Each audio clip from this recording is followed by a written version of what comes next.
Present Tense with Sam Stewart on 91.7 FM, WNJR Washington, and online at WNJR.org. Folks, we are back with a new episode of the Present Tense tonight. Last time on the Present Tense we had on Amanda Eiflin and Gabby Gallup. That was a super fun episode, real funny, real informative as well. I really enjoyed that one. And we've got a great one lined up for you tonight as well. My first guest on the show tonight is a junior from Fairport Harbor, Ohio. Everyone, welcome on the show tonight, catcher Sammy Schuster. Sammy, how you doing tonight? Good, thanks for having me on the show. That was a heck of an intro. Oh, brother, you're welcome. I'm excited to have you here. The pleasure's all mine. My second guest on the show tonight is a sophomore from Clarence, New York. This shortstop hit .303 last year and made the Pack Honorable Mention squad. Everyone, welcome on the show tonight, Jacob Laduca. Jacob, how you doing tonight? Good, how are you, Stu? Dude, I'm doing great. Like I said, I'm very excited to have y'all on the show tonight. Listen, fellas, we are very close to the start of the 2023 WNJ baseball season. It's been a long winter, a long fall, and we are ready to step back on that field. So let's go ahead and talk some WNJ baseball to start off. So Jacob, obviously the Presidents have got bounced the first couple of the first round in the NCAA tournament the past 2 years, the regional stage. What do you think the big keys are? And, we had Horvath talk about this a little bit, but from your perspective, being an infielder, working with, not only the other infielders, but also a lot of the hitters as well. What are your thoughts on what this squad needs to do to take it to the next level and get back to the World Series? I think team chemistry is a big one. Getting through packs, taking that next step, getting through regionals, leaning on each other, definitely be a big part. Yeah, no, that's a great answer. And Sammy, you're a catcher, and you've been working with a lot of the pitchers. Been a lot of bullpens going on right now, a lot of charting, a lot of kind of analyzing pitch data and stuff like that. How do you feel like the pitching staff has looked so far? Good. A lot of young guys, really deep staff. They're throwing the ball over the plate.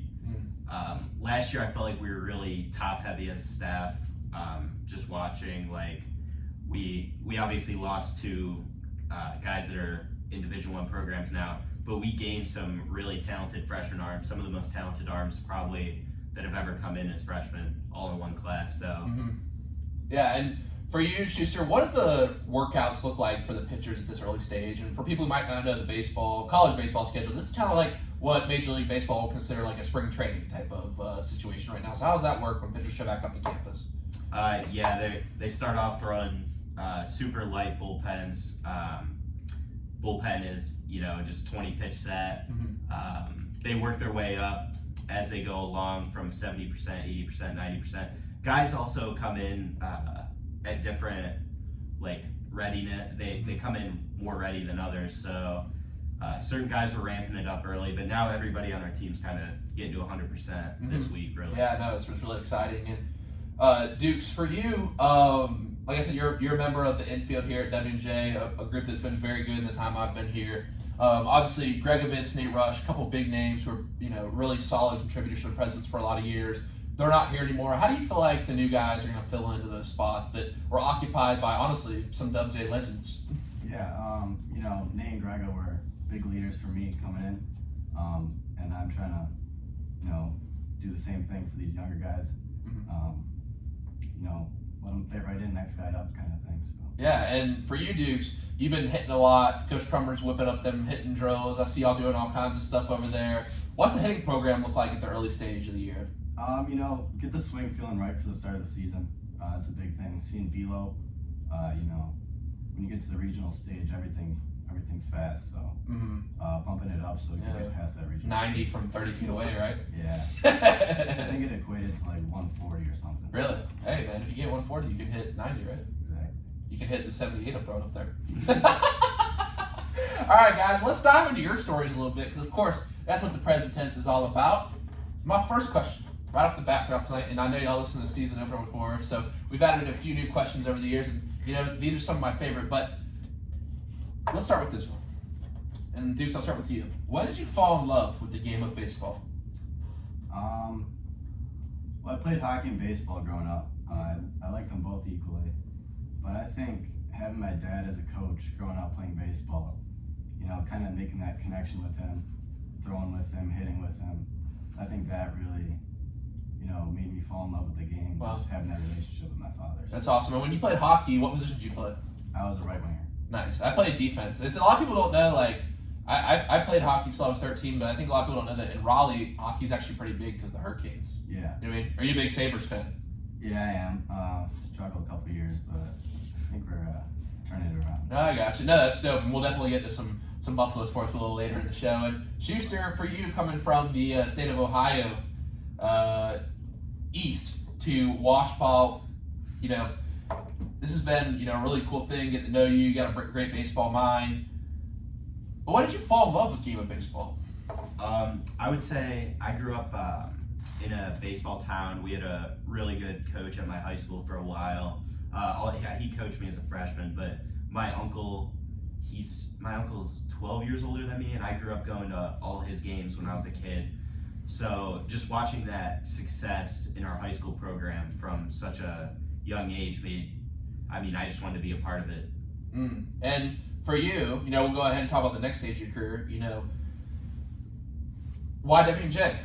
Because there's a lot of options out there. Obviously, there's a lot of good schools in the OAC. We play a lot of them, but you had this great relationship with your uncle. Does he still come to watch you play, by the way? Yeah. Oh, that's dope. Yeah. You gotta introduce me, bro. Next time, Mr. Huge Duke fan. Oh, dope. That's dope. Of course, we'll get to that as well. But why did you choose to come to W&J? Just mostly the winning program, the kind of business-like program that we ran. Like all the other programs you go on visits to, you see like their Twitter pages and all this garbage, and you come here and it's just nothing but baseball in school, and it's just strictly business, which is nice. Yeah, for sure. And that's why we're wearing clothes tonight. Now I even got the dress socks on. Come on, now we don't play around at WJ. And now Dukes, why did you choose to come down from New York to Western PA? It was like the perfect fit for me. Data analysis program here is great. And obviously winning culture as well. Coach Mountain really kind of felt like the coach that wanted me the most. So, texting me almost every day. I kind of made that decision pretty easy for me. That's awesome. And you said the data analysis. Can you tell us about your major here at WJ? Yeah, I'm a CIS major, which is computer and information studies. Kind of emphasis on data analysis. Okay. What do you want to do with that? I'm not really sure yet, but a lot of businesses are looking for that type of stuff nowadays. So if the A plan doesn't work out, which is sports analysis, I could go to many different companies, and they're always looking for a guy like that. So. All right, no, that's really cool. It's always a side of campus I don't know much about, the CIS program and all that stuff. Respect to you guys though, because I've heard it's very difficult at times. But Schuster, what's your major? Since we're on the subject. I am a history major with an education minor. All right, educating the youth. Now, what made you want to be a teacher? Coaching. I want to get into coaching. And you also played some football in high school. You were kind of good, as I can recall, but from some of our conversations and my research. But do you want to coach football or do you want to coach baseball? Let me first of all preference this. I was not that good at football, and I do want to coach baseball, not football. Okay. And what position did you play in football? Just to, because I know it was a big part of your story coming out. You actually had offers. I was kind of joking around, but you were a good football player, though. You did have offers. Yeah, I did, but they just give those out to anybody else.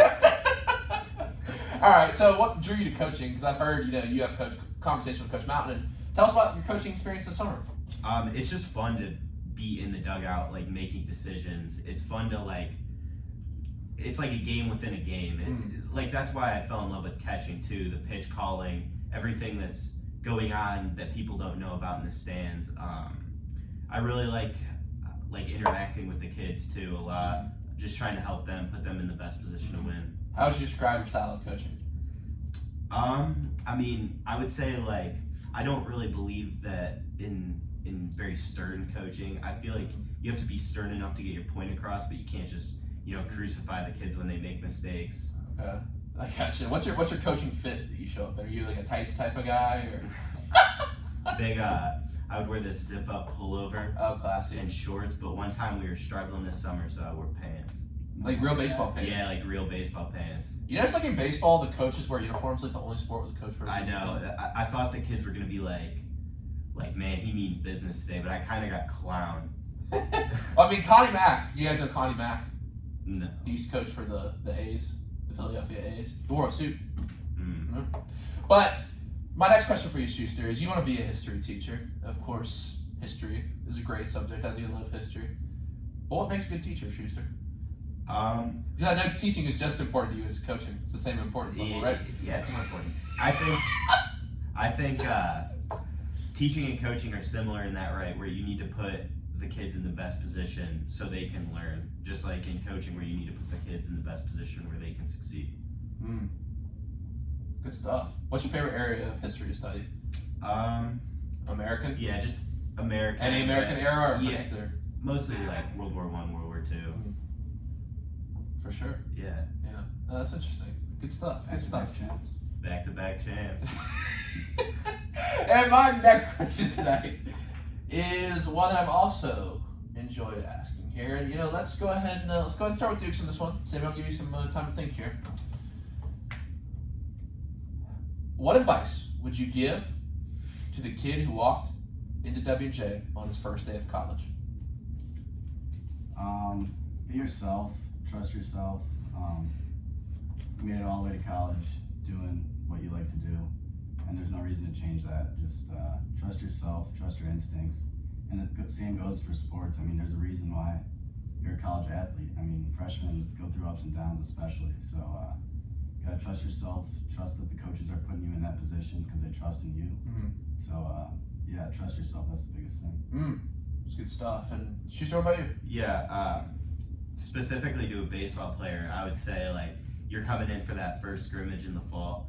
There's 50 other guys on the team. The coaches, aren't just watching you. You put so much pressure on yourself, like that first week or two of practices to prove yourself. But, I mean, everybody's doing that. Everybody's in the same position That's you a good are. point. I mean, when you get there, there's 20 other freshmen that are the exact same position you are. Yeah, that's a good. I didn't even think about it like that. It's like I feel like we tend to, and then just in like general, even like walk around County, everyone's looking at us like all the time. But like, Maybe I don't know. What's that? Maybe you. I said some people feel that way. I don't think it's true. But hey, man, y'all gotta hype me up like that. I appreciate you though. But I feel like it often is that thing where it's a sense of like I need to do this. And it's like every little at bat. Like if I get a hit, this guy behind me who's also a freshman. But it really doesn't work like that. Like it's a really long process, especially in a program like WJ. Like there's a certain aspect. I mean, not everyone's like Dukes and can start their freshman year. You know what I mean? Yeah.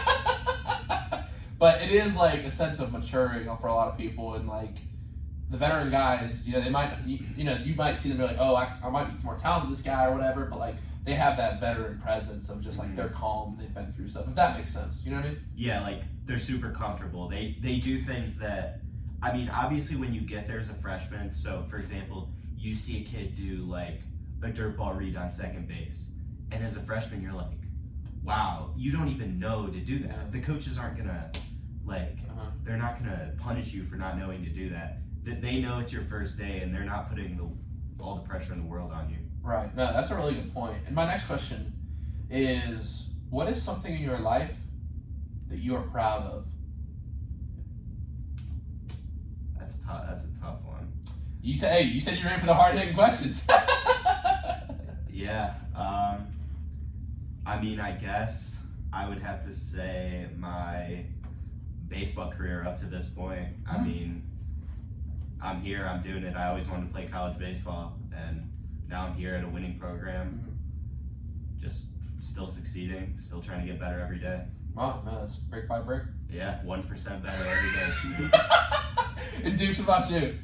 I would just say my ability to kind of talk to, get to know kind of like a bunch of different people. I mean, especially you just look at our baseball team, we have kids from all over, and as little of a drive as it is from Buffalo to Southern PA, it's a huge kind of culture change. Yeah. So, really is. I mean, Stu from North Carolina, I mean, it's different, but yeah. I think that's one thing. I mean, Roman Sampson last year, Florida kid, Knox, Florida kid, bunch of Florida kids on the team. I mean, Trevor Dean, San Diego, Cam Hammond, San Exactly. Francisco. I mean, I think getting to know people across the country and different cultures, that's Wow. what I'm proud of. Awesome answer. Wow, that's awesome. And let's get into one more kind of deep question here.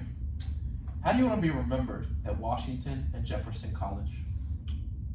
I would say I want to be remembered as somebody that gave it their all every day. Somebody that you enjoyed to be around at practice for everybody. So like, I just want to be the guy that, every level of sports has like the guys where when they walk into practice, it's kind of like that toxic energy. Mm-hmm. I kind of want to bring that good energy every day to practice, build a relationship with every single person on the team, be able to like see a kid that maybe next year I'm a senior and I see a freshman when I'm like 35 years old, and I want to be able to have a conversation with that guy for a while. Like, I want to get to know everybody on my team.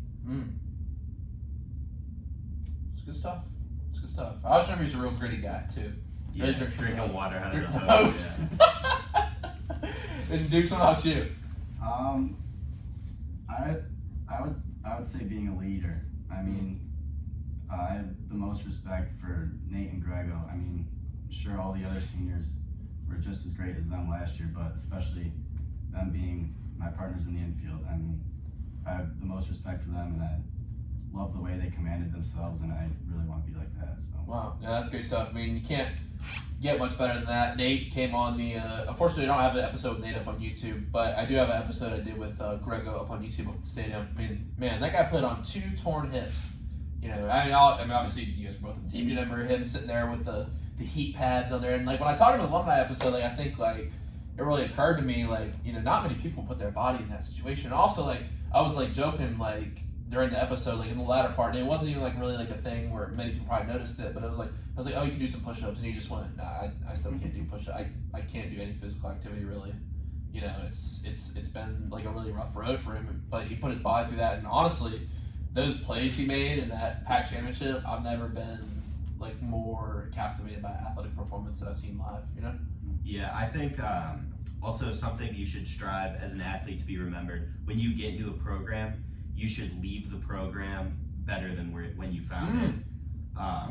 Even if it doesn't show up in the win total. Those seniors last year, I know we didn't get to a World Series, and that's ultimately our team goal or whatever, but they're gone now, obviously, but the impact that they had on our program is just so strong. And I say it all the time. I even feel it now. Yeah, culture never graduates, even though they're gone now. I mean, you like that Oh, one? bars!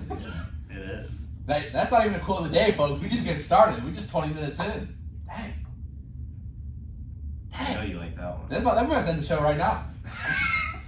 Wow, that's good stuff. That is good stuff. All right, my next question for y'all is a fan favorite question that usually brings a good time. When did you meet each other, and what were your first impressions of each other? This has got to stay clean for the radio, no cap. You want to answer that one? Yeah, I got it. We were on the Beacon Lawn, one of the better places on planet Earth, actually. Yeah. And we talking about ball. We were talking sports a little bit.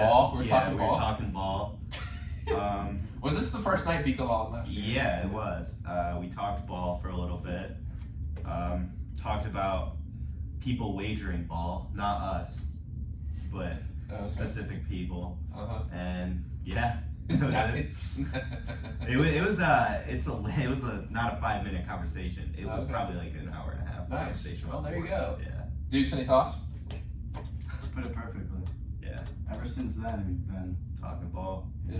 To be honest, Dukes, I can't remember the first time we had a conversation. I don't think we spoke for a while, honestly. I think when Nurez, I started to get to know you a little bit better. But I remember Booster went out to Chipotle the first night. Yeah. Scores earlier. Yeah. Well, actually, Booster DM'd me when I was in Raleigh about to leave for school. He was like, "Hey, you're reaching out." I was like, "Dang, this dude's got it going on, man. He's reaching out." He's like, "Are you from Raleigh? Are you a Duke fan?" I was like, "Yeah." And it was just like that. Yeah, I was like, how's this kid a Gold State fan? No. Because Curry's from North Carolina, that's why. But my next question for y'all is, if you could spend a day with any baseball player, who would it be? Dead or alive? Babe Ruth. Babe Ruth. Babe Ruth. Yeah, actually. I mean, he'd have a great day off the field too. So No, we got to see if that's real. I would throw Babe Ruth some pitches. What do I you don't mean? think he could hit my fastball. No. You don't think he can hit your fastball? No, if I threw him a slider, he'd be like, what's this witchcraft? Exactly. That's actually Stu, here. That's actually terrible. Here's a I'm question. sorry. No, this is not a bad thing. That's terrible. Stu, Not bad. so, okay, I don't know about the Babe Ruth Yankees. Actually, yeah, say the 1932 Yankees pull up to JMF at RMP. How much would we win by? Wait, you said JR. If the 1935 Yankees pull up to RMP, how much would we win by? We wouldn't win. Yes, we would. No, we would not. Yes, we would. They had like baking mitts as gloves. Yeah, they had like. Okay, hey, let's pull up the 1932 Yankees record. This is good. This is good little disagreement on this. No, it's. We've been debating this for a while. Okay, well, I should have been. Yeah. All right, let's pull it up. So their record on the year. I'm sure you guys already looked this up. Mm. All right, let's pull up the stat. Record. Just want to make sure we get our stats right. Record. So they were 107 and 47. 107 and 40. They couldn't withstand the grind of a packed schedule. Oh my god! I don't. Are we serious right now? You think we would beat the 1932 Yankees? Yes. I think there's a year somewhere in between the 30s and like the mid 40s where baseball kind of took off and guys were throwing maybe above 88. I gotta pull up there. I gotta see who's on the roster here. It's like Ruth Mantle. Dimash. So they had 1932 New York Yankees. Okay, so we got Joe Sewell, Hall of Famer, Babe Ruth, Hall of Famer, Red Ruffing, Hall of Famer, Herb Pencock, Hall of Famer, Tony Lazzari, Hall of Famer, Lefty Gomez, Hall of Famer, Lou Gehrig, Hall of Famer, Bill Dickey, Hall of Famer, Earl Combs, Hall of Famer. Like, I'm just saying, is this like a real take? I'm just saying, I think like there is some argument for maybe like a major league team, but you think W&J would beat the 1932 Yankees? Like, legit take. Okay, I can't even imagine what a major league team would do to them. But, I mean, legit take, I would say we would beat the 1915 Yankees. I think that they would probably, I don't know. It's just a different game. It's like the LeBron. I mean, yeah, but you have to think Walter Big Train Johnson threw 100.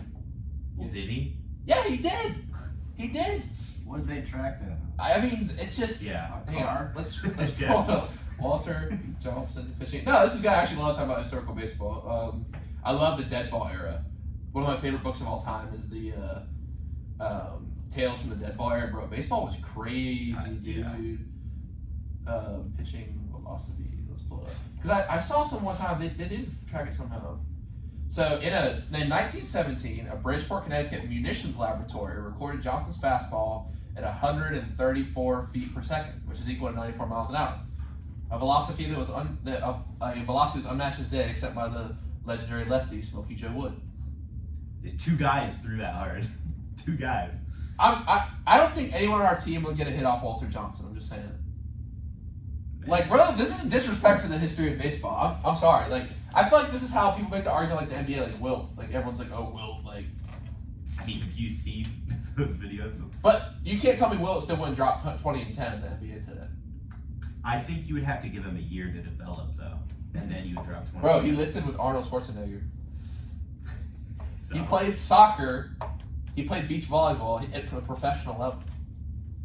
yeah, he was a super athlete at the time. So you don't think he would be a super athlete now?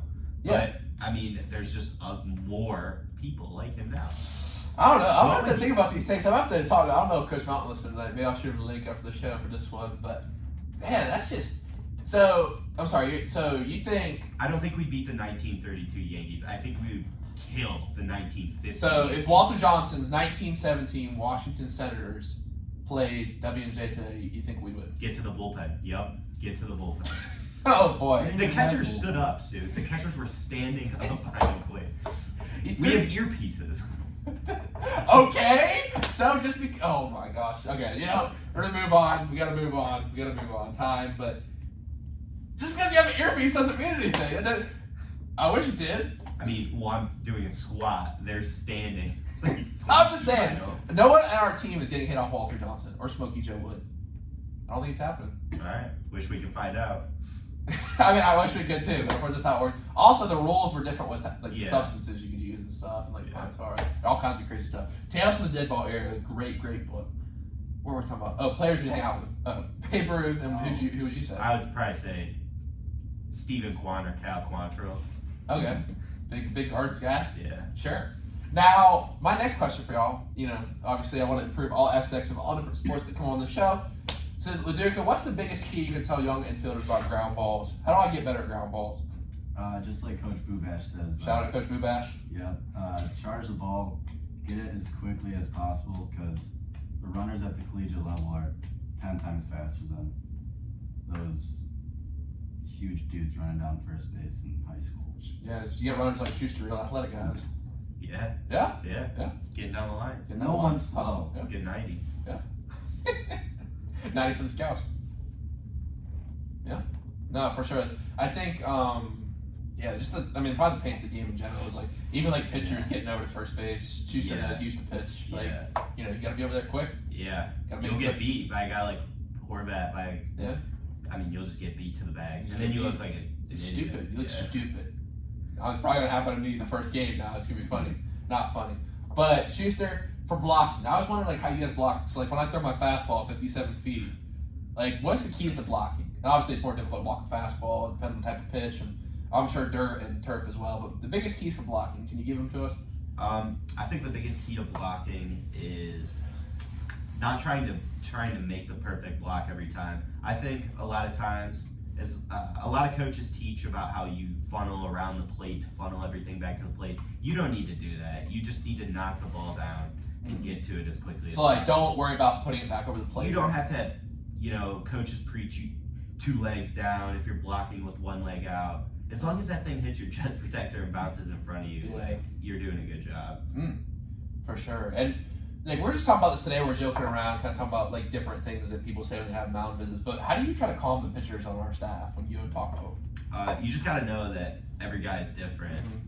There are guys that you have the relationship with that have been out there for 100+ innings in their career. You can walk out there saying minimal things because you're just slowing down the pace of the game for them. It's really just to get them out of rhythm. But then there's freshmen making their second appearance ever. You walk out there, you got to slow their heart rate down, kind of talk them through everything.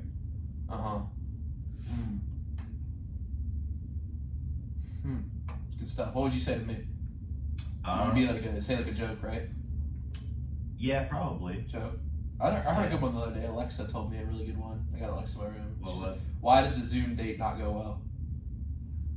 Why? Because there wasn't a good connection. I don't know if I would say that one.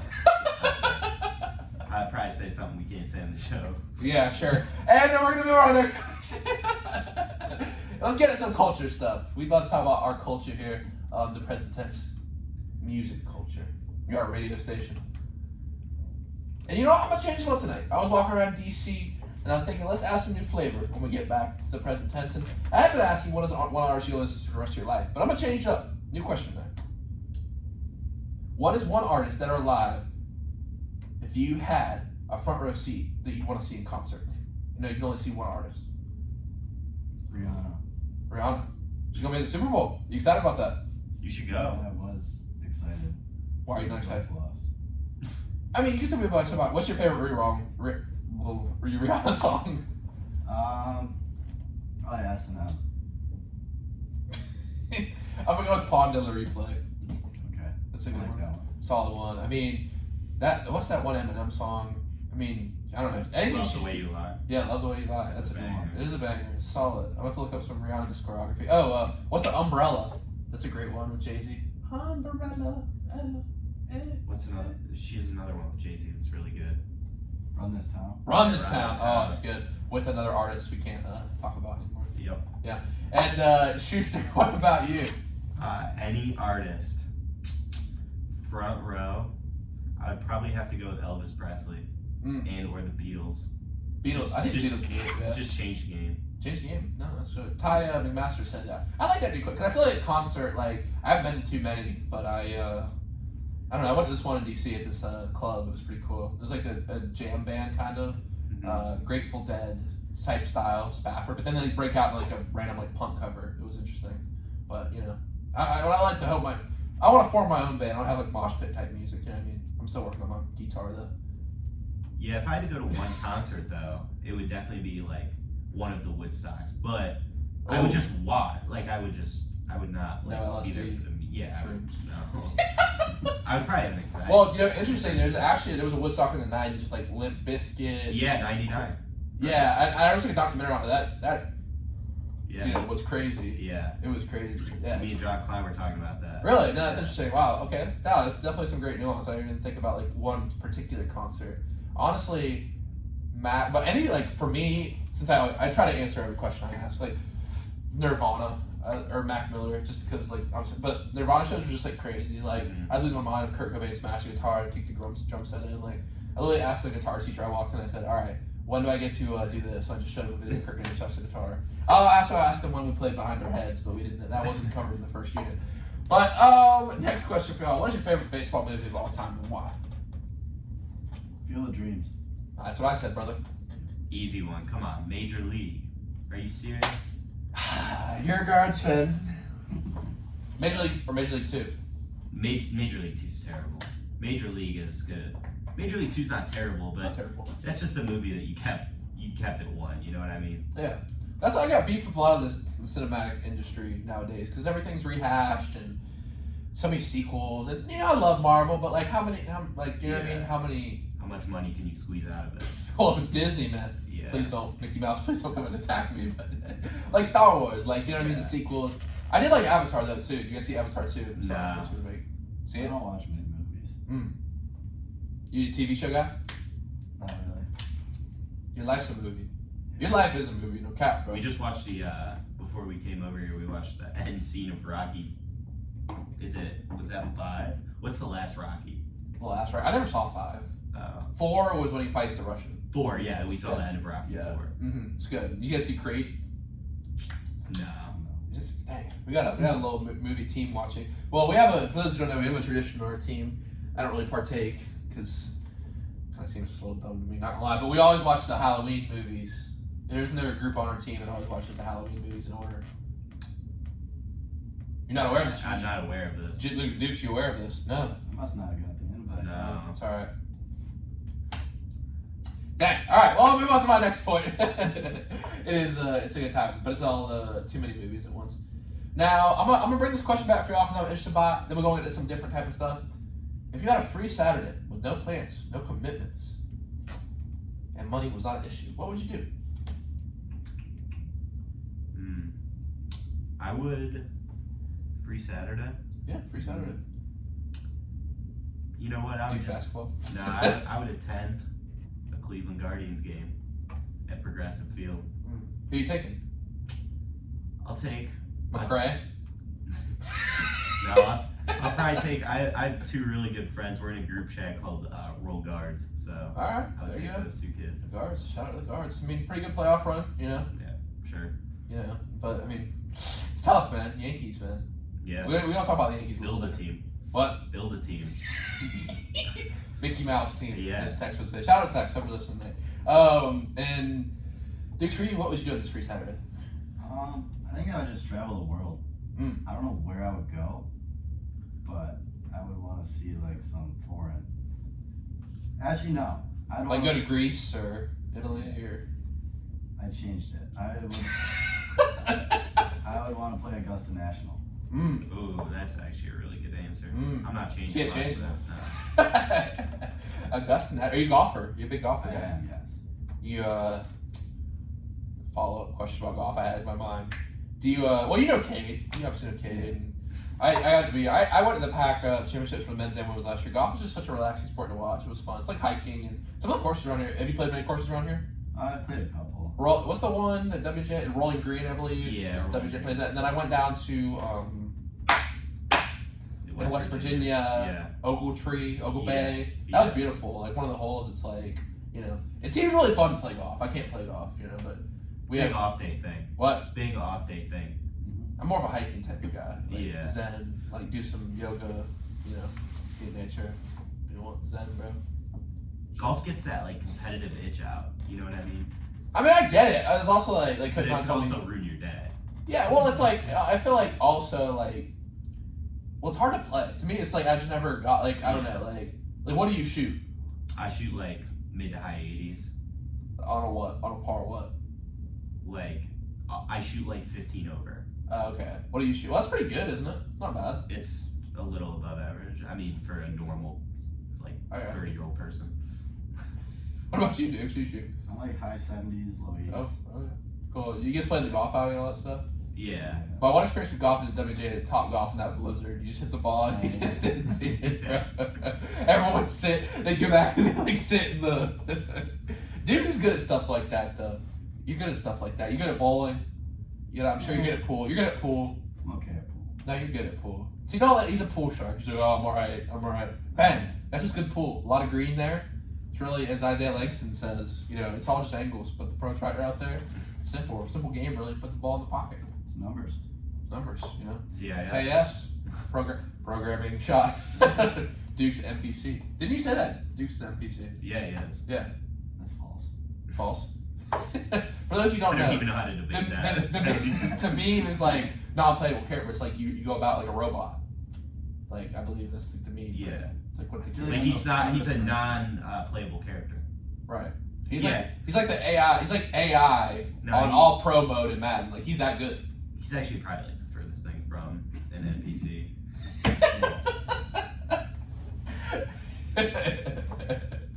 What's that movie about the NPC Fall Guy? I think with Ryan Reynolds. I gotta watch that. If y'all heard about that? No. Man, we gotta watch some movies on this show tonight. I know. Movie Party by Ramirez. If you're out there, come check it out. Just kidding. Please don't. I'm about to be in bed. But all right, guys, let's get into some pro sports right now. We got a big week of NFL action. And you know what? Since Dukes is a Bills fan, I'm going to start with this. Dukes, you were at this game. What were your thoughts right off the bat about the Buffalo Bills? Oh, God. At the end of the game, or just throughout the game? Just your thoughts. Your thoughts. This is a safe Okay. space. This is a safe space. Get it out. All right. One, Josh Allen can't do everything. We need to get him some help outside of Stephon Diggs. Two, it's every single season we fall short. And three, what a letdown. Schuster, any thoughts? Then I'll give my thoughts. Yeah, I think the Bills play horrible situational football. We've talked about this. There were like multiple instances of like 3rd and short, and then all of a sudden the Bills would throw like a 35-yard pass downfield, and then they would punt. And then there were instances where they would be lined up, everybody on the line of scrimmage. Bengals have 3rd and 4, and all the DBs are playing like 8 yards off the receiver, just giving them the first down. I mean, some of the stuff that they were doing doesn't make any sense. It was a huge letdown because I kind of wanted to see the Bills win. Same. Thanks. I was with my uncle. He's a big Bills fan. I was up down there in DC, and you know I talked to him about it. But here's my thoughts on this game, fellas. The Bills almost lost to the Dolphins, so this shouldn't be too big of a surprise to anyone, I would say. You know, and the Dolphins obviously do have a good team, but they're playing with their backup quarterback. Bills were banged up. Von Miller, Hamlin's back up. You know, they're really hurting on defense. But let's look at something a little bit deeper in the coaching staff. Under Brian Dable, Josh Allen was much more comfortable than he is under Ken Dorsey. Correct. That's something I think goes under the radar when we talk about the Bills.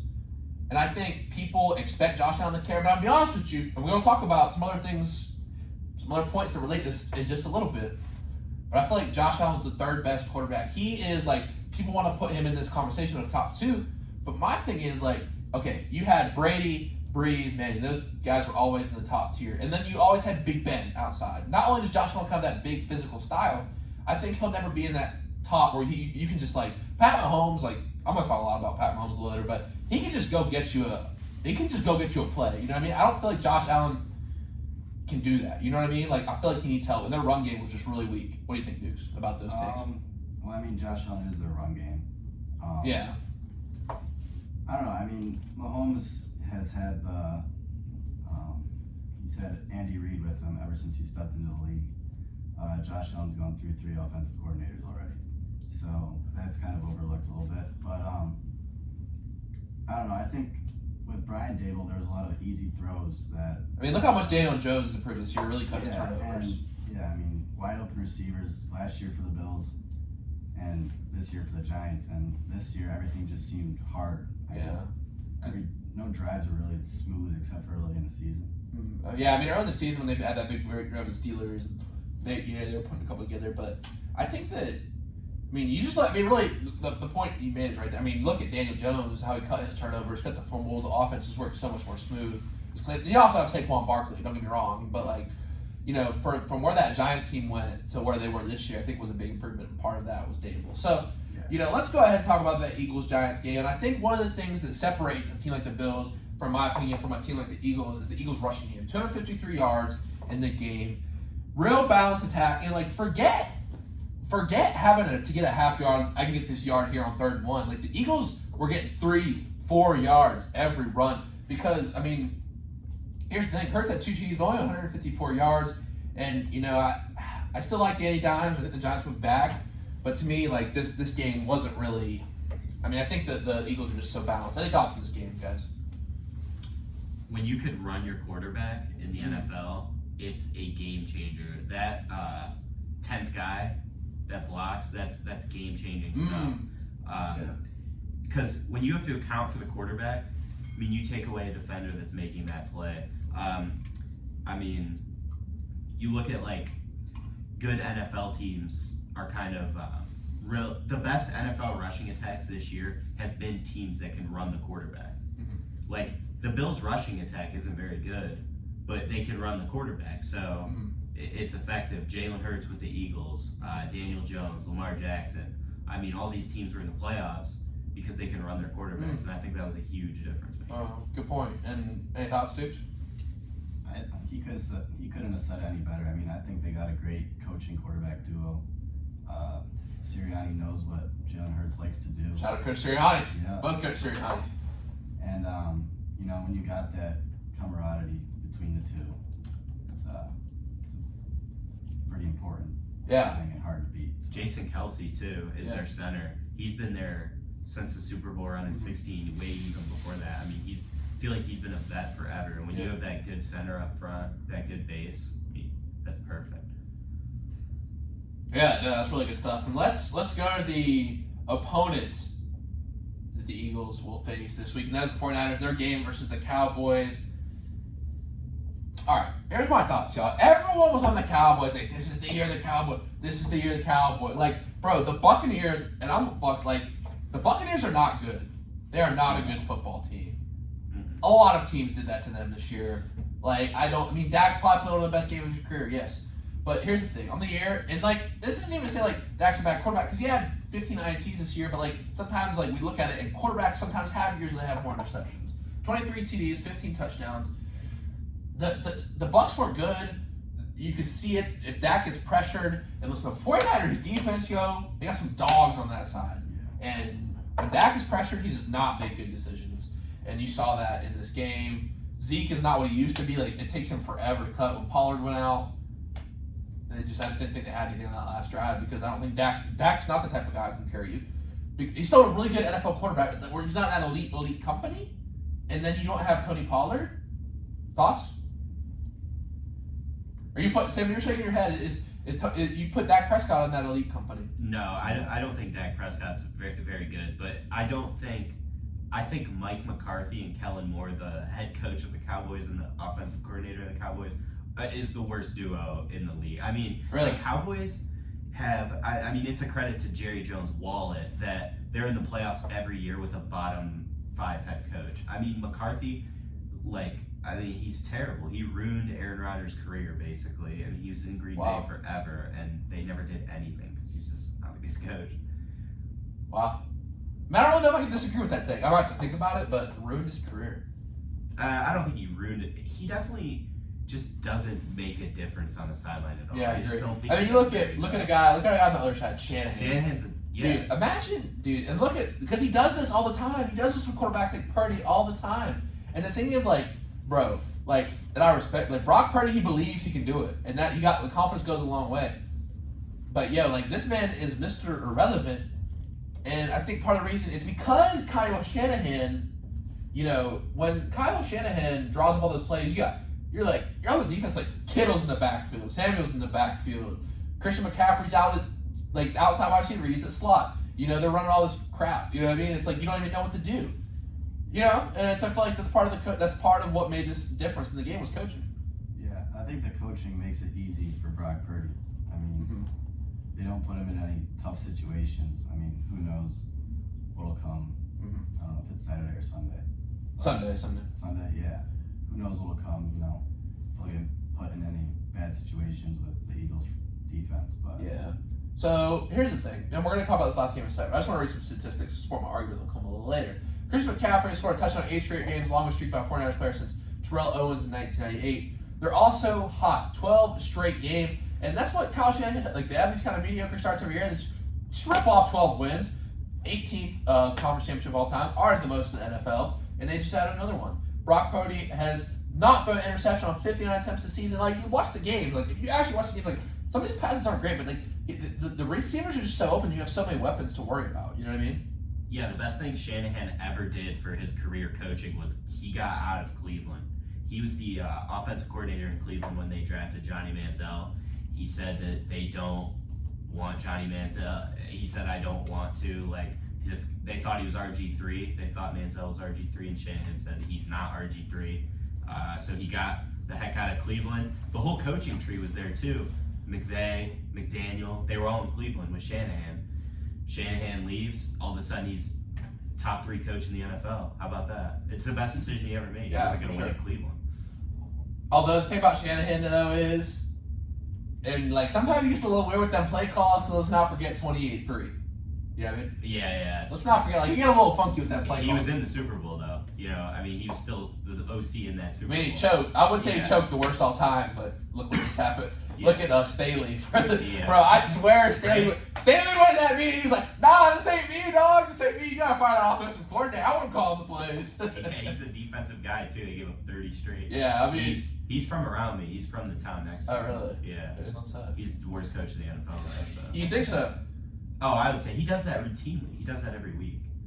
Well, he also played 2 starters in the last week of the season. Yeah, I mean, I don't know what they're doing. I don't know what he's doing. I don't know what they're doing. Well, they fired him. I know. Yeah. They won't. Fire the OC, man. We'll see. But the last game, Chiefs versus Jags. And Patrick Mahomes is that guy. I came on here in episode 1 of the Present Tense. I said he's the Michael Jordan of football. 41 touchdowns in the year and over 5,000 yards. Y'all don't even talk about him for MVP. Y'all don't stop playing with him. Even with one leg. 195 yards, 2 TDs. Stop playing with Patrick Mahomes. He might go down as the GOAT. I'm not even going to lie. Now, I don't have much to say about the Jags. Honestly, great run for them. I think Doug Peterson did a great job.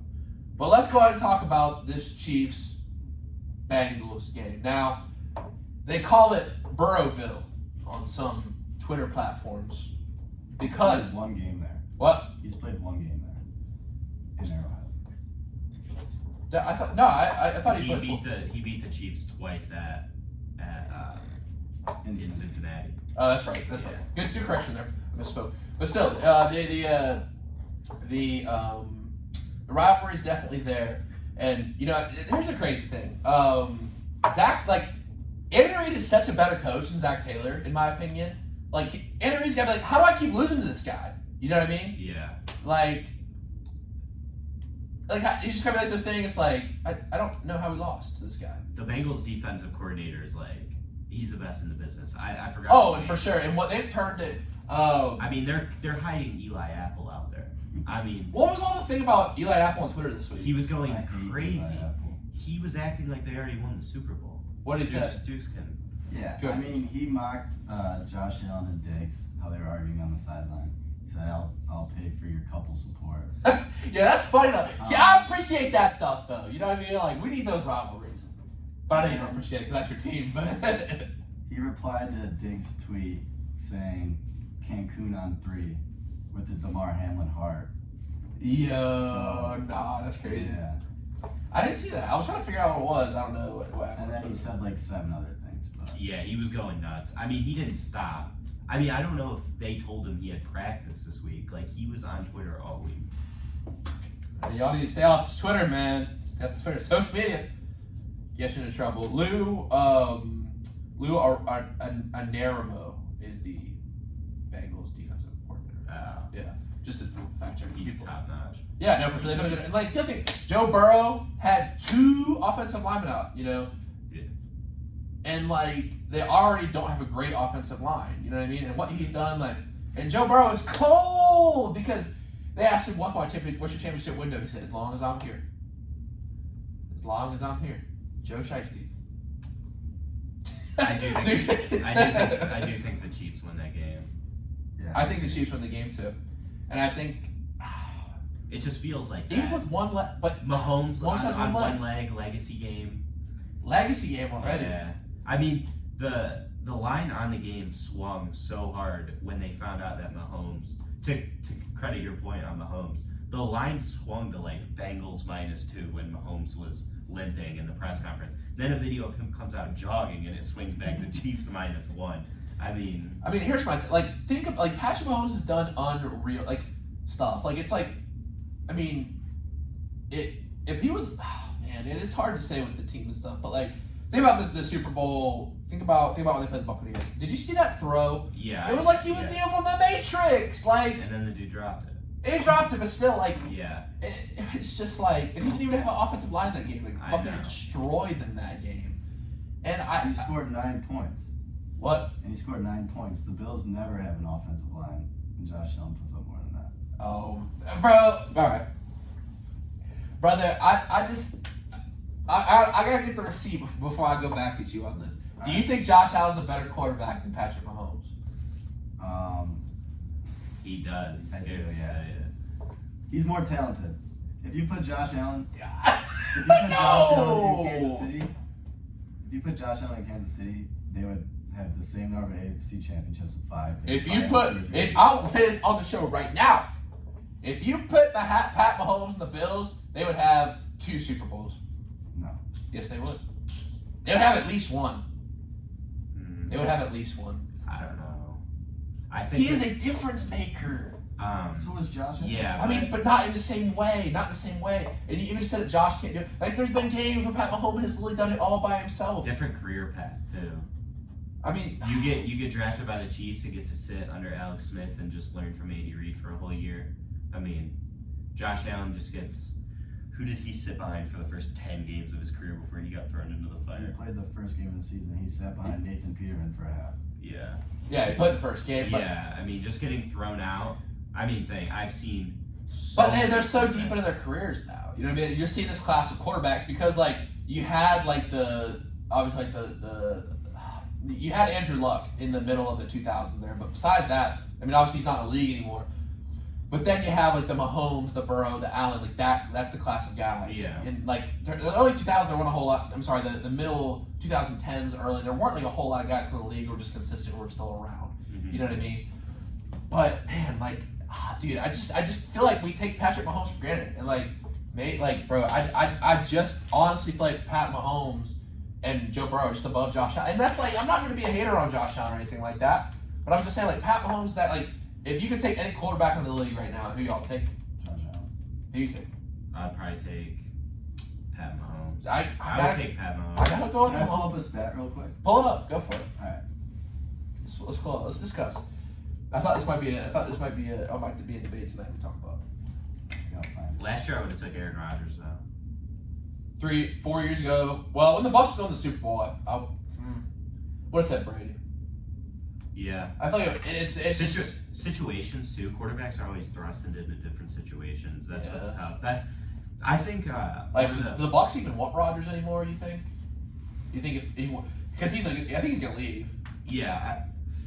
I don't know. Well, if you're a franchise in general, I wouldn't want Rodgers. He doesn't seem very focused. Ayahuasca, man. Yeah, he See just what I'm talks about everything but football. Did you listen to when you went on Joe Rogan? Yeah, that was something. I enjoyed the episode. I think people would like definitely misunderstand. I don't think he'd be a fun teammate to have. No, he's terrible actually. Yeah. All right, you got it, Dukes? I do. All right. Tweet is most pass touchdowns of 10 plus air yards by a quarterback receiver duo in the last 2 seasons. Okay. Number 1, Josh Allen to Gabe Davis, 18. Number 2, Joe Burrow to Jamar Chase. Number 3, Josh Allen, Stephon Diggs. Number 4, Josh Allen, Dawson Knox. I think that kind of just. How many 1-yard touchdown passes does Patrick Mahomes have? So you're judging quarterback by how good, like, by that. So you're saying a quarterback who throws the ball short can't be as good as a quarterback who throws the ball long. No. I bet Pat Mahomes would be on that list if he didn't have a different receiver room every year. That's a good point. Because you gotta think they do. But I also said the 10+ yards. Like, I don't feel like that's a difference. But okay, maybe he does throw 2-3 yard touchdowns a lot from the goal line because they're so creative down. But like, does that diminish his greatness as a quarterback though? I mean, no. I mean, he's still, as long as he's scoring touchdowns. But I just think it's harder to score from the 10-yard line than it is from the 1. So I actually wouldn't say that's the case because you have more space in the 10. You have more room to operate. You can have different packages out there on the 10. No, anywhere in the red zone's tough. When that field. I mean, anywhere in the red zone's tough, but have you ever heard him take a penalty and the commentators be like, "Oh, that'll give him more space, more room to operate"? Yeah, I guess. No, you know. I would rather. I would rather be at the 5 than the 10. But even I'm saying I don't think the distance maybe the 5 versus the 1. You know what I mean? But I feel like I guess the thing is with Pat Mahomes, I think he's just one of those generational players who quite honestly just changes the game. Just those sort of sidearm throws. And then there was quarterbacks doing that before. Honestly, Stafford was he'd been doing that for a minute. But I don't know, man. I've been saying it since episode 1 of the Present Tense. I'm a big Pat Mahomes guy. So I guess let's go predictions. We've been talking about it a lot, but I'm gonna go Chiefs. I'll go Chiefs. Chiefs, right. Eagles win it. Nah, actually, we can't sweep. I'll go Bengals. Because if all 3 of us say it. Okay, it ain't that deep, bro. No, I don't Only a couple people be coming looking at the receipts for me, but okay. So I'm gonna go in the NFC. I'm gonna go 49ers, and I think because Patrick Mahomes is hurt, I think the 49ers have a better overall roster. And since Patrick Mahomes might be hurt and he might not be back for the Super Bowl full strength, I'm gonna go with 49ers, team of destiny. I like the Eagles-Chiefs Super Bowl storyline with Andy Reid getting fired by the Chiefs. I mean the Eagles. They're the Eagles, yeah. And all the success that he's had. I mean, he's a top 5 coach of all time. I agree. And I would want to see him go face the Eagles. So you think the Eagles win it? Yeah. Dukes. I think it's Eagles, Chiefs, Eagles win it. Schuster, Eagles, Chiefs. Chiefs win it. I'm gonna go 49ers, Chiefs, and I think the 49ers win it. It's a hot. I feel like it's not even that hot, but no, it's not. I mean, once you get to the last 4 teams in the NFL. Yeah, it's really. I mean, these games also are 2-point lines, 1-point lines. Yeah. They're basically pick 'em games. So. Yeah. And I feel like also as you start to get to these teams who aren't in the same division, it changes the dynamic because you look at everyone's oh, how did the Dolphins and Bills so close? Well, to be honest, I said the Bills didn't play, but also it's division opponents. I gave them a Dolphins. Third time, yeah. Yeah, it's the third time, exactly. Good point. No, I agree with that. All right, fellas. One question I want to get to before we get to break here is, what do you believe the biggest baseball offseason move has been so far? And either one of you guys can take this one to start. I think the whole Carlos Correa saga was something. I mean, Judge obviously was on the Giants for about 5 minutes, according to John Heyman, and then, I mean... Didn't you say oops? Didn't you tweet oops or something like that? Yeah, and then I just think the whole Correa, the week-long, he was on the Giants, all of a sudden he was on the Mets. Oh no, he's back on the Twins. But like you said, they're so mid every year. The Twins? Oh yeah, that's a mistake, honestly, but... You think if he gets the Mets your favorite? I mean, to me, my favorite right now has got to be the Phillies.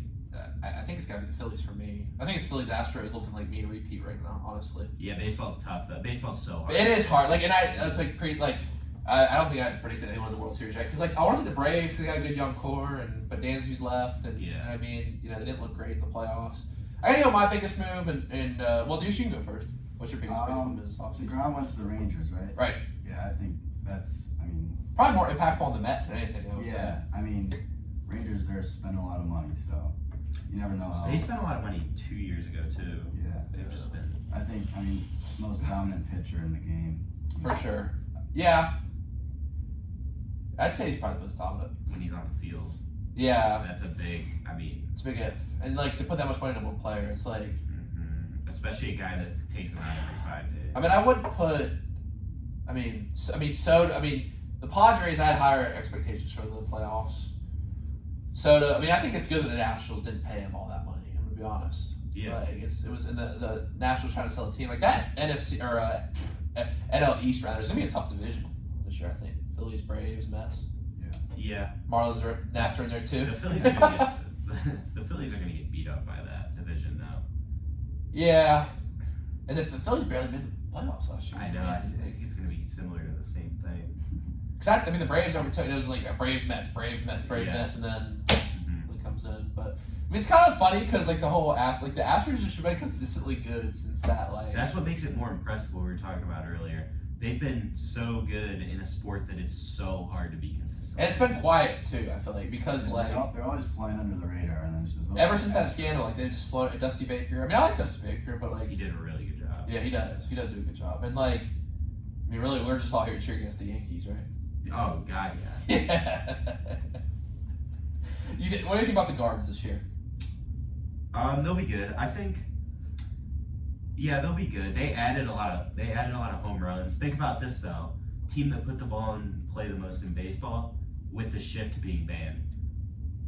I mean, can't shift for the Guardians anymore, and they put the ball in play so much. Yeah, I just think that's gonna be a valuable statistic. That's a really good point. Yeah, solid take. And they got Josh Bell. Yeah, no, Josh Bell. His defense isn't great. And they got Mike Sedino. Stephen Kwan. And they have Stephen Kwan still. Paid him like $500,000. Yeah. Baseball's crazy in that way. Dukes, who's your team? Red Sox. Oh, I didn't even know that. See, I don't know this man that well. That AL East. It's tough. It is tough. It's always tough. Red Sox, they've been bad year last year, but they always seem to figure it out, so it's good. Yeah, we'll see. The good thing about that, like, I feel like there's always some intrigue because, like, you have the Rays. Like, the Rays are always good. You know what I mean? Not like good in the sense like that's an elite team, but like, they're well ran. Oh, they're well ran. Yeah. They're well ran. I mean, I'm from the Raleigh-Durham area, Durham Bulls. Like, I see like cool prospects come out. Yeah, the Rays, exactly. You know, the term bullpen comes from the Durham Bulls. Those who don't know. Good movie. Bull Durham, great movie. Yeah. There you go. Good movie reference. All right, folks. Well, we're gonna talk about a little bit more sports after the break, but first, it's time for trivia and our music break tonight. So let's go ahead and get the music ready. What am I gonna listen to tonight? Clear my music out. Let's go with Rihanna. Oh, let's see what we got. We're just having fun at this point. Oh, we don't have any Rihanna on the computer. We have any Jay-Z. No, don't have anything. Wow. Man, it's alright. So let's oh man. I gotta pick Sam. Come on. We'll go Tom with Petty. Tom Petty. There you go. Good. Tom. Yeah, I can't type. All right. Mary Jane's Last Dance. Yeah. Great song. There we go. Teamwork. All right. So let's go ahead and throw that puppy in there. Now it's time for our trivia question. Now these fellas about their respective sports cities, big fans. So let's go ahead and do it tonight. And Sammy apparently has a trivia question for me. Yeah. Is it a trivia question? Yeah. So you can go ahead and ask me now, and I'll answer after the break. How many Final Fours did Duke make with Coach K as their coach? Is it a multiple choice question? Yeah, let's go multiple choice. I'll go 16, 12, 13, or 8. Okay. Your guys' questions for tonight. Let me get them pulled up here. All right, Dukes, for you. In Super Bowl 25, the Bills became the first team in Super Bowl history to lose by what point margin? This was a game played versus the Giants. They were the only team to ever lose by this margin. Your options are A, 3. Isn't it 1?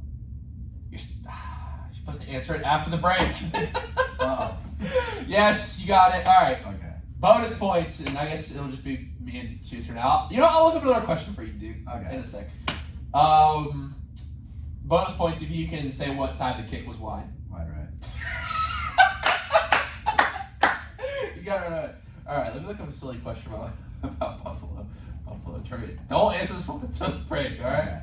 Okay.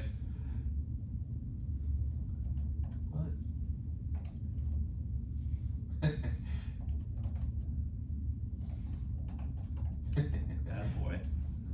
up. Yeah, just Do that right away. just ruin the. I won't answer mine. I'll do Okay. it right away. Come on, we got a program. We gotta stick to it. We gotta stick to it. I don't know. I can't find a trivia question right away. Congrats, James, you're a winner. Good job. All right. Now, Sammy, I've asked this one for you before, so this is part memory, part. Let's see what you can do here. Here we go. All right. How many first-round quarterbacks did the Browns draft from 2012 to 2018? Your options are A1, B2, C3, D4. So I'll answer my question at the break. You answer your question at the break. We're going to listen to some Tom Petty. This is Mary Jane's Last Dance. You're listening to Present Tense with Sam Stewart, 91.7 FM, WNJR Washington, and I'm live at WNJR. Battle.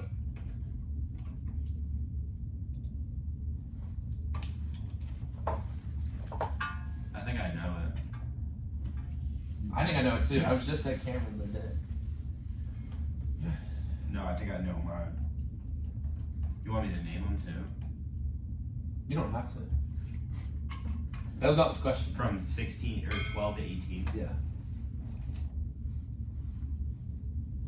I'm not looking mine up. I'm looking at Duke's basketball schedule. So we can talk about that a little bit when we come back. We stink, dude. They're terrible, yeah. They're not even in the bubble right now. They're not going to make it? No. Well, if they win the ACC tournament. Yeah. We shouldn't be praying for the conference bid. Bro, I got to put us in the bubble, yeah. If we win out, they'll put us in. They are better than that 1 year, the COVID year with Jalen Johnson. I don't even remember that year. They're better than that. They were like 13 and 11 that year. They weren't good. They had like DJ Stewart.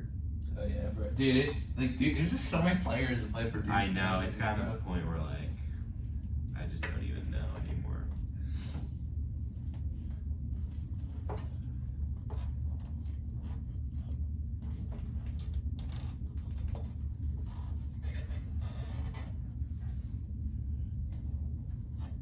That's funny.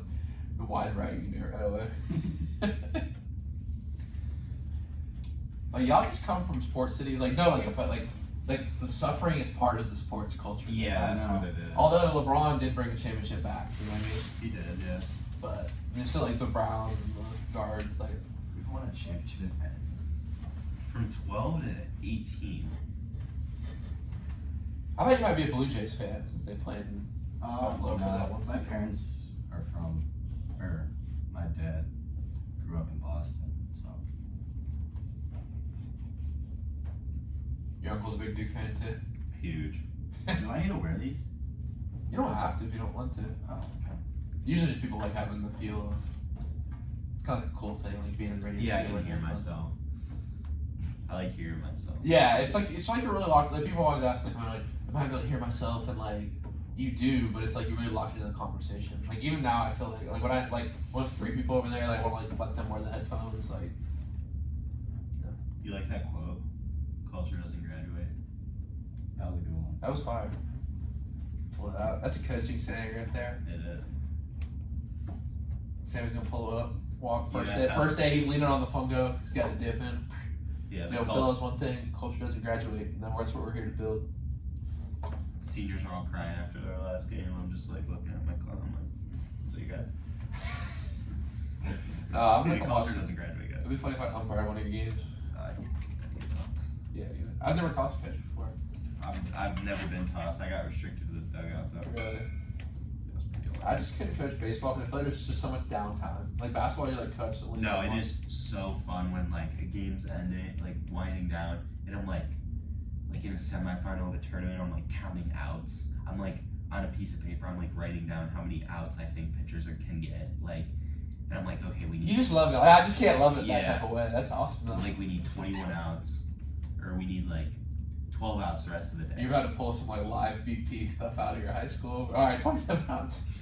We're gonna run the plays. Let's go. Fullerton's. Could you imagine if I tried to run a live BP? It's a lot. That's a lot of planning, bro. I know. Too much planning. I'd be too busy teaching to plan that. Yeah, I think it's definitely important. Well, they learned that from like D1 colleges. That's what Coach Mountain something came on here. It's like they like talk to big school. Like they learn. They're like constantly learning stuff. Yeah, that's good. That's how you do. I mean, if you're Dude, the Cavs are beating the Rockets right now by 30 at halftime. Cavs are legit. I don't think they have it takes to go all the way though. Garland hit 2 threes. Bro, the Celtics, bro. It's gonna be Celtics. I don't know, the West. Jaw, it's crazy how he said he don't got any problems in the West. Got beat last night. Couldn't be me. Couldn't be me personally, but it's a great song. I know, I should have listened to it. It's alright. You can pull it up on Spotify. We are back in the present tense with Sam Show on 91.7 FM, WNJ Washington, and live at WNJR.org. Before the break, we had a little trivia segment. Dukes got his rights. Congratulations to Dukes. But Sammy Schuster will answer his trivia question now. And it is, between 2012 and 2018, how many quarterbacks the Browns draft in the first round? Your answer is? 3. Whedon, Manziel, Mayfield. Correct. Pick the 2. You just gotta bring us home. If it would have just been quarterbacks, it would have been like 8. It really is funny. Yeah. All right, now, How many Final Fours? you gotta give me the multiple choice again. Under Coach K, how many Final Fours? 16, 13, 8, or... Yeah, those are the 3. Okay, good. I have help. I was just in Cameron. I've been in Cameron twice this year.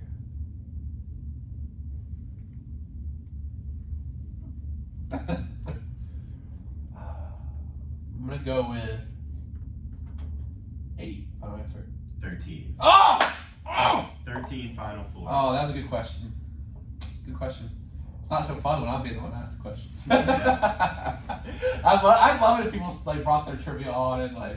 That's a good question though. Dukey's not doing too well. No, they're Just drop one to VT. We were just talking about it during the break. not good. Not even on the bubble. No, So not. I you're- mean, Shire's not doing a bad job though. No. I just think when these young kids come in, I mean, these kids are 2 years younger than us. Like, look at Dukes right now.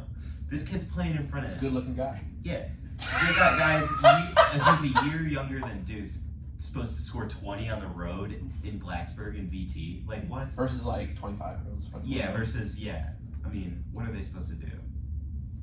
Maybe the recruiting strategy needs to change a little bit. But Yeah, Shire's a good coach. He's a good coach. I think Shire's the way the he guy. plays. Yeah, I like him. And Duke still has big wins this year.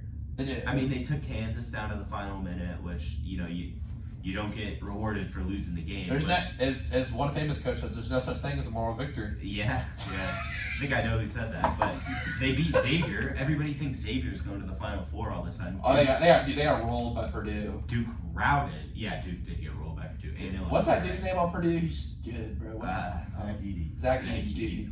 Luca Garza Jr. Yeah, he had 20, but dude, he's bigger than Luca Garza, isn't he? Let's see, he's like 7 foot. tall, man. He's 7'4", 290. Yeah. Those dudes are huge. Where do they get those dudes? I don't know. He's from Toronto, so I guess Canada. Yeah.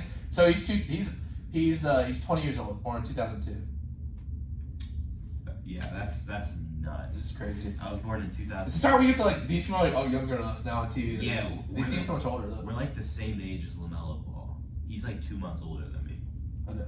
That's crazy. yeah. He's a millionaire. Yeah. And he's in the NBA. Wow. Wow. That's But impressive. your Cavs are winning right now. Yeah, they're up by like 30. I just want to take a moment to shout out Jordan Poole, give him a layup. Yeah, what is with the NBA right now? Why are none of the star players actually playing? Like, the other night, I turned on the Cavs-Warriors game. Now, the Cavs lost this game somehow, which is infuriating. But I don't want to see Ty Jerome and Dante DiVincenzo. Tyrone is nice, bro. I want to see Steph Curry. I'm not watching the Steph Curry's- 2018 college basketball season again. I don't need to see Jordan Dante Poole- DiVincenzo. Jordan Poole and Dark. Yeah, I don't need to see those guys. I want to see Donovan Mitchell versus Steph Curry. Man, like, listen, be honest with you, man. The Warriors, they got some old men on that team now, bro. Why? It's just, but all teams are doing it. Giannis is going to sit like 25 games this year. Well, it's honestly like It's smart. the but, play-in like, tournament like incentivizes the regular season more, but it's like college football playoff. Like, here's my thing: it's like the regular season has to matter. So, like to me, college football is a problem because like, although TCU winning that semifinal game was big, but like you have to make sure the regular season matters. Because I hear these people, these SEC people, because I'm from down south, like oh, if Ole Miss would have got in, they would have ran the tail. Like, come on with that now. The regular season, like they're gonna put like a 2-3 loss team over. You know what I mean? Just because they're from the SEC. But anyway, a different point. But I don't know. My thing is like the point is, the regular season has to mean something. And the play-in tournament's a good step, but, I mean, the lottery... Just shrink the season. You know Shrink the season. But then the problem is the old heads with all the records come in. Well, that's the thing with the NFL when they expand the season. That's the thing with MLB, too. People, like, make a huge deal about, you know, like, if they don't play 162, all the records are... But, I guess the thing about the MLB, too, is, like, the grind of the sport. And same thing with the NBA. But it's also, like, it's just smart. You know, I feel like the rest of your players. Like, why would you not? Like, it's smart. I know, yeah, it is. But it's also, like, you're trying to sell a product for the fans. Yeah. Like, Donovan Mitchell, he'll sit 3 games, play 1 game, drop 70 points, sit the next 3. And it's infuriating. Load management. Yeah, that's it. When they said you can't say that anymore, they were just like, oh, he's got, like, a... They're managing way too many loads. That's all I gotta say. Man, all right. Now, this is something that came up. We're talking about it, and I just want to say, we coming! We coming! Let's talk about a big college football move that we haven't talked about as far as offseason. Deion Sanders going to Colorado. Now, last year, Colorado was 1-11 in a row. Jackson State, 12-1. Predictions on Colorado State's record this year. Or Colorado's record this year. Do you know what the total's at? No. I checked today. What is it? 4.5. Wow. I think they'll be good in the future. I mean, they'll get all the top recruits. Yeah. I mean, it's smart for Colorado. Smart for Deion, probably trying to get up to. I mean, I think people who say like keep a trade Jackson State. Like, I mean, the thing is with football in that town, it's like football is intertwined with the culture. It's so big. Like, it's, and like the way he brought that, like, I think that's not, everyone's like, oh, in Colorado, like, it's going to be like the same type of deal. Like, it's going to be like, no, it's not. And it's like, it'll be different. And like the way Deion became the face of that school, like you saw what Ed Reed tried to do, and I'm not sure all the details, so that contract fell through with Bethune-Cookman. I mean, I don't blame him for taking it because, like, you guys got to think about it. Like, most coaches have to assistant coach. Like who is Drew Brees or Peyton Manning going to assistant coach under first? Well, Drew Brees actually is. But who's Peyton Manning going to coach under? You know what I mean? Because they're not going to give a head coaching job to most people right away. Yeah. But Jackson State, they saw that opportunity. They're like, you know what, make him a head coach. So, like, he went that platform to go to Colorado. I'm sure he wants to go Power 5, big-time school eventually, you know what I mean? And Colorado is Power 5, but, you know what I mean? Yeah, I think, I don't know. Do you like the style of coaching? And I'll give it to you guys, because we are athletes and we've been coached by them. Y'all like the style of coaching? I think it can work in college, but... Like the tight end coach, like, stand up, sit up. Yeah. That's eyewash. I be hitting the portal. Yeah. You'd be after the meeting. Would you shake his hand after the meeting? I would. I don't. That's just garbage to me. It's easier in football than other sports. I mean, we play baseball. It's a really laid back sport. That's what. Yeah, it's not an MMA. It's not an MMA. Like, it's not a. And I think like you sometimes think it's a fight, but it's not an MMA fight. Baseball's not an MMA fight. Yeah, we're really gonna find out week 2 what Deion Sanders is really made of.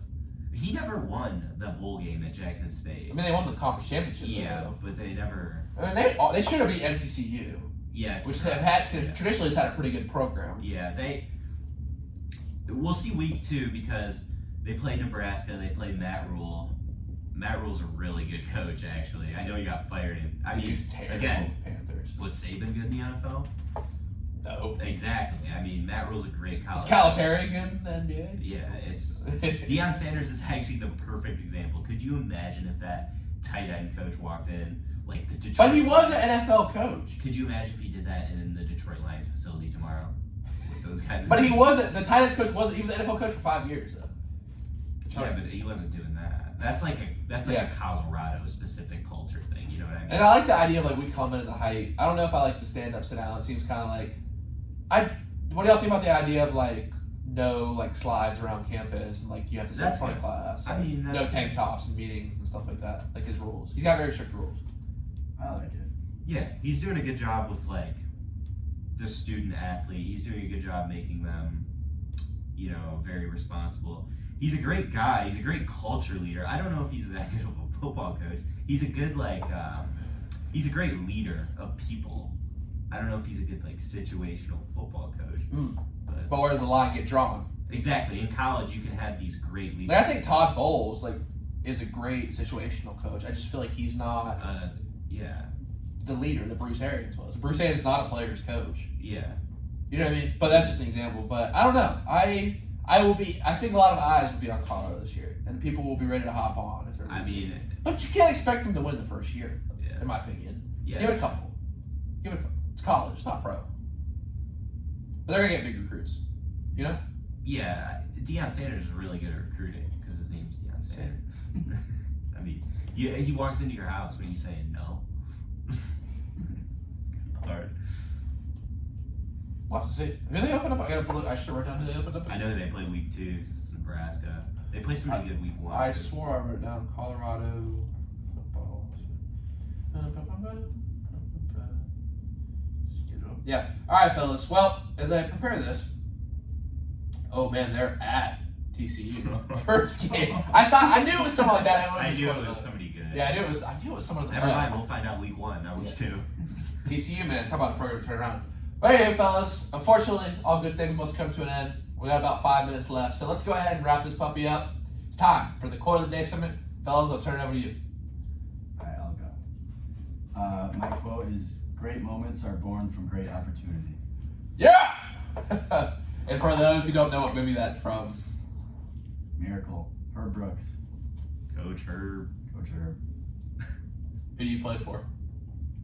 Play for United States of America. Perfect pause too. Perfect. I'm about to run How many the times have you ball. seen that movie?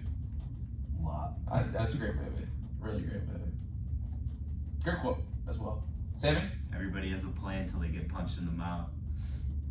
Mike Tyson? Yeah, Mike Tyson. That's a big football quote. Yeah.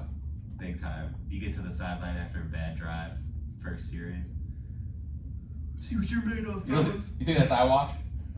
You have to do it in football, but like, you know, you get to the sideline, you're playing, you know, any other position but offensive line, you're like, yeah, I didn't even make contact with anybody. Well, fellas, thank you so much for those quotes.